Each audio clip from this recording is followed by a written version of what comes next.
масҷиди нав дар шаҳри Душанбе кушода карда мешавад. Як гирам пул корона мекунад ва дуюмин икияи бародари азиз мо ҳаволаи ӯро ба худованд меспорем. баъзе вақтҳое мешавад ки комментариҳои безе бисёр менависонанд. Духтури дандон дар шаҳри Москва. бародарони тоҷик дар хизмати мову шумо мебошанд. ҳама намуди бемориҳои дандонро табобат мекунанд. барои сафед кардани дандон, барои пломба мондани дандон, барои табобат кардани хунукиҳои дандон, ба рақамҳои рӯи экран дар тамос бошед. ҳатман аз номи канали мо муроҷиат кунед. духтури дандон бо нархи арзон ва дастрас. ассалому алайкум ба ҳама тамошобинони барномаҳои Сорбон Сафаров. тамошобинони азиз, ҳатман дар канал обуна шида то охири видеоро тамошо кунед ва ба саволҳои худтон ҷавоб мегиред. санаи ифтитоҳи масҷиди калони Душанбе маълум шуд. чӣ хеле ки медонед, дар ҷумҳурии Тоҷикистон шаҳри Душанбе як масҷиди нав сохта буданд, вале ба истифода дода шидагӣ набуд. хушбахтона рӯзи кушодашавии масҷид маълум шуд ки масҷиде дар 12 гектар замин сохта шидагист. масҷиди бузурги Душанбе муштаракан аз ҷониби Тоҷикистону Қатар сохта шудааст. пас аз интизориҳои зиёд ба қарибӣ дар назар аст ки ифтитоҳ карда шавад. масҷиди марказии навбунёди шаҳри Душанбе ки бузургтарин дар минтақа аст, дар даҳаи аввали моҳи июни соли ҷорӣ кушода карда мешавад. яъне ки моҳи июн 10 ё ки 15-умошда масҷиди нав дар шаҳри Душанбе кушода карда мешавад.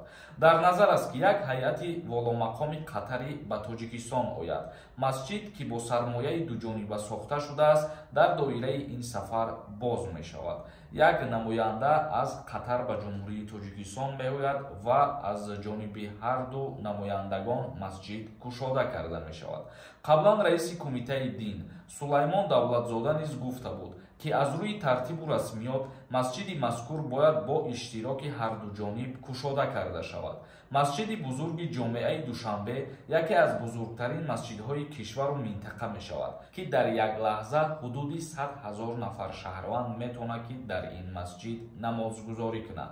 хазинаи сохтмони масҷид ҳудуди 100 миллион доллар мебошад ки Қатар ҳудуди 70 миллион доллар сармоягузорӣ кард ва ҷумҳурии Тоҷикистон бошад 30 миллион доллар. тамошобинони азиз, ин буд як ахбороти нав ба маълумоти шумо расонидем. боварӣ дорам ки як хабари хуш буд барои нафарҳое ки дар ҷумҳурии Тоҷикистон қарор доранд, умуман барои ҳама мардуми ҷумҳурии Тоҷикистон.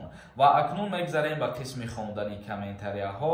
дар ҳамиҷо ба ҳамаи шумо як чиза тавсия метиҳам.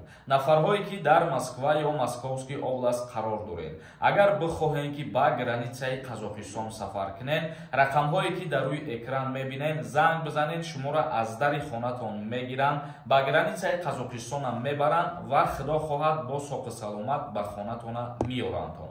як аз нависондаи аввал менависем дастгирӣ монкунед, баъде каналтон пулкоркунӣ диромад мегӯянд нафоратон тамошо накунед. канали мо аввалан ин ки 1 гирам пул кор намекунад ва дуюмин икияи бародари азиз ҳар касеро ки нахоҳад тамошо накунад видеоҳои моро. мо муҳтоҷ ба тамошои ҳеҷ кас нестем, чунки ҳастанд бародарое ки ҳамарӯза моро тамошо мекунанд ва дастгиримон мекунанд дастаточна. як каси дигар нависонда: ассалому алайкум ака, агар студент бошӣ, баъди моҳи июн ба Россия равӣ, хизмати ҳарбӣ намеқапад. баъди моҳи июн ба Россия бурай, не даъват кунӣ ба хизмат нестай дар ин вақт. як каси дигар нависонда: ассалому алайкум Сорбон, ман як моҳ шуд гражданствои Россияро гирифтам. як гап шинидам, ҳамин рост бошад? мегӯянд ки гражданин бошӣ аз Россия берун бировардан намондаестиян. ҳамин гап рост бошад? дар ҳолати нафароеро ки намемонанд аз Россия биромадан, агар повистка ба номшон рафта бошад, шаҳрвандии Русияро дошта бошад, агар повистка омадагӣ набошад барои шаҳрвандони Россия ба номшон, хеле гап нестай, биромадан метавонанд озодона. ҳасан нависонда: ассалому алайкум ака, ман ду штрафи 13 000 рубла дорам. 6 моҳ шуд аз Россия биромадам, равам Россия, ягон проблема намекунанд.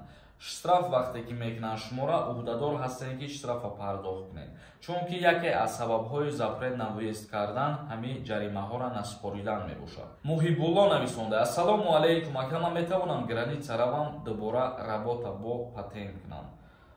чӣ хел бародари азиз нафаҳмидам, вақте ки та граница мерай میای ایسر اینا وارد میشی در نظر داشته باشی که میگراسیون کارتای رابطه گرفته میتونی. بله، در حالتی که میگراسیون کارتای شما با آخر میرسه، حجتای شما با آخر میرسه، وقتی از روسیه بیرون برآمدی با ابرد ندار اومدن در همو میگراسیون کارتای رابطه میگیری. آزادانه. یک کسی دیگر نویسنده السلام علیکم اکاجان، سازین معلومات درباره военный билет چند سوم باشه اکاجان؟ التماس ответьте.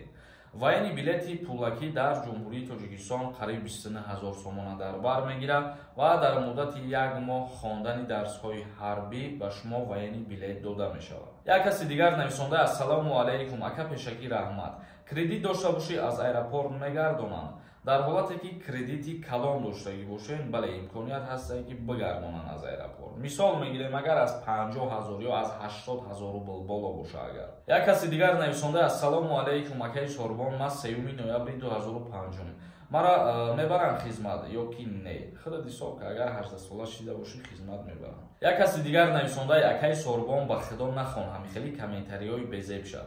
айтани шумо сари ма байрон мешавад. беҳад инсони хубӣ, худо нигаҳбонат бошад. ҳар касе ки сухани бад мега ва ҳар касе ки бадӣ мехоҳад дар ҳаққи мо ҳаволаи ӯро ба худованд меспорем.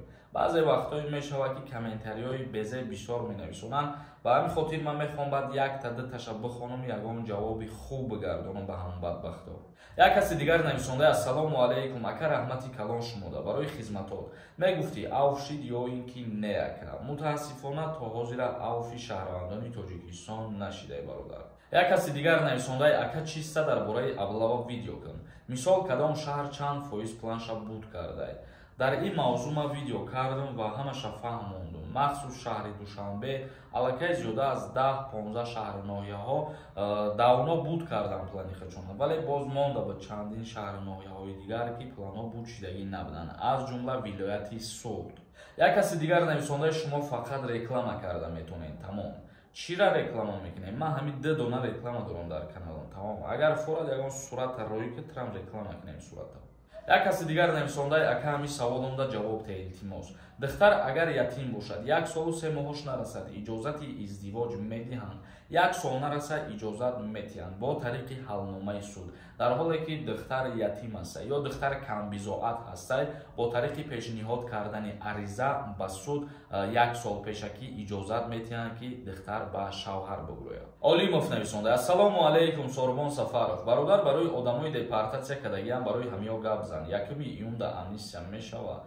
1 июнда амнистия шидану нашиданаш номаълум аст. ҳозираш дама дар ҳар як видео мегум ки дар ҳамин бора агар ягон информатсияи нав шид, ман ҳатман пешниҳод мегардонам. қонун пешниҳод шидагие барои авфи шаҳрвандони ҷумҳурии тоҷикистон, лекин ба имзо расидагӣ нест саёзӣ. тамошобинони азиз, видеоро ҷамъбаст мекунем то наворҳои оянда. худованд ҳамаи мо шуморо нигаҳбон бошад.